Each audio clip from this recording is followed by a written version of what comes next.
Ça va? Vous vous sentez bien? Pas de maux de tête ou de malaise? Mais vous pensez vraiment que vos poumons sont en sécurité dans cette pièce?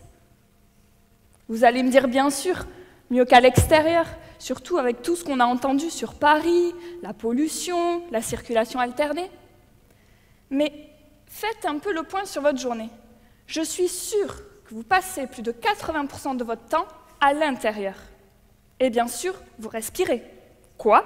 De l'air qui contient oxygène, azote, mais aussi de petites molécules plutôt toxiques qui vont provenir de vos meubles, de la peinture de vos murs, de la fumée de votre cigarette et même de vos tapis.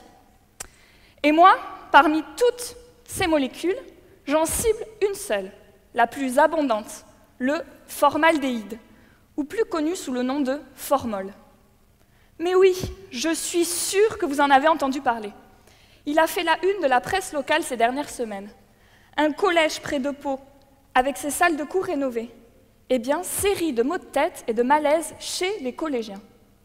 En fait, ils ont retrouvé une dose 3 fois plus importante de formaldéhyde que la valeur inscrite dans le décret qui doit paraître début 2015.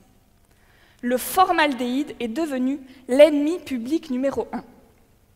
Bien sûr, on ne m'a pas attendu pour trouver un moyen pour le traquer. Il existe déjà des méthodes normalisées, mais qui nécessitent d'avoir un laboratoire de chimie chez soi. Pas évident et plutôt coûteux.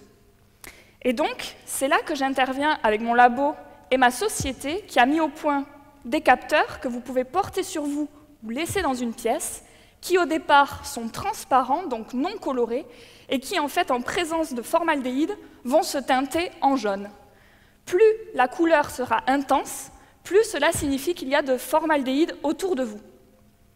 Donc, le but de ma thèse est en fait de développer et d'améliorer les performances du préleveur liées à ces capteurs pour qu'en fait tout le monde, y compris vous, puisse connaître la concentration de formaldéhyde, que ce soit dans votre maison, dans votre bureau, quelles que soient en fait les conditions environnementales, c'est-à-dire à basse et haute humidité, mais aussi à des températures extrêmes, comme par exemple en plein été dans votre salon, ou alors à des températures beaucoup plus basses lors d'un hiver dans votre chambre.